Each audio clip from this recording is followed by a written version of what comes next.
नमस्कार दोस्तों, हमारे YouTube चैनल MS प्रजापति में बहुत बहुत स्वागत है। तो दोस्तों, आखिर कैसे हुई थी भगवान श्री कृष्ण की मृत्यु? महाभारत काल से जुड़ा है ये रहस्य। भगवान श्री कृष्ण की मृत्यु कैसे हुई? मृत्यु के बाद क्या श्री कृष्ण ने अपना शरीर छोड़ दिया और किसी अन्य शरीर को धारण कर लिया, क्योंकि वो तो भगवान विष्णु के अवतार थे? उनके शरीर का दाह संस्कार किसने किया? ये ऐसे सवाल हैं जिनका जवाब जानने की जिज्ञासा हर किसी के मन में होती है। तो चलिए हम आपको बताते हैं कि आखिर भगवान होते हुए भी श्री कृष्ण की मृत्यु कैसे हो गई। कहते हैं कि भगवान कृष्ण का जन्म 3112 ईसा पूर्व में हुआ था। वैसे तो श्री कृष्ण का जन्म मथुरा में हुआ था, लेकिन उनका बचपन गोकुल, वृंदावन, नंदगांव, बरसाना और द्वारिका आदि जगहों पर बीता। कहा जाता है कि महाभारत युद्ध के बाद भगवान श्री कृष्ण ने 36 वर्षों तक द्वारिका पर राज किया।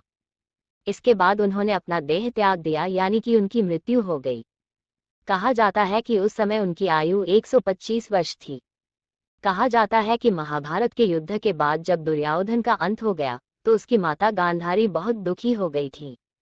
वह अपने बेटे के शव पर शोक व्यक्त करने के लिए रणभूमि में गई थी और उनके साथ भगवान कृष्ण और पांडव भी गए थे। गांधारी अपने पुत्रों की मृत्यु से इतनी दुखी हुई कि उन्होंने भगवान कृष्ण को 36 वर्षों के बाद मृत्यु का शाप दे दिया।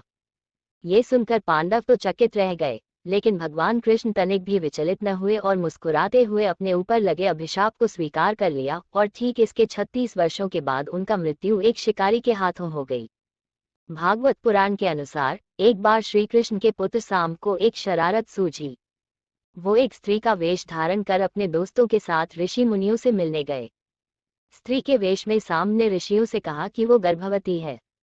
जब उन यदुवंश कुमारों ने इस प्रकार ऋषियों को धोखा देना चाहा तो वो क्रोधित हो गए और उन्होंने स्त्री बने साम को शाप दिया कि तुम एक ऐसे लोहे के तीर को जन्म दोगी जो तुम्हारे कुल और साम्राज्य का विनाश कर देगा। ऋषियों का शाप सुनकर साम बहुत डर गए।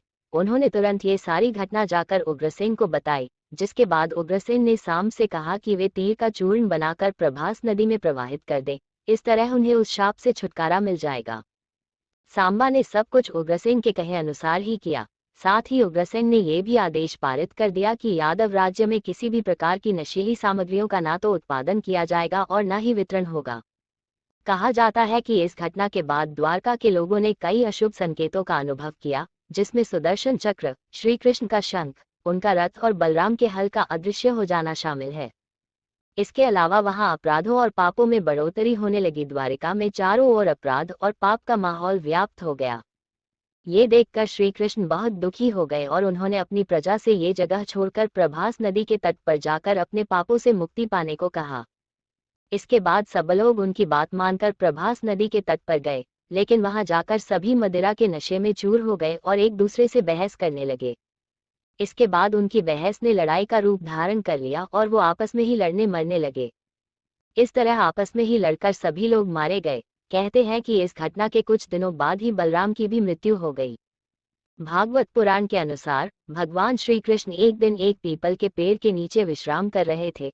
तभी जरा नामक एक बहेलिये ने श्री कृष्ण को हिरण समझकर दूर से उन पर तीर चला लिया, जिससे उनकी मृत्यु हो गई।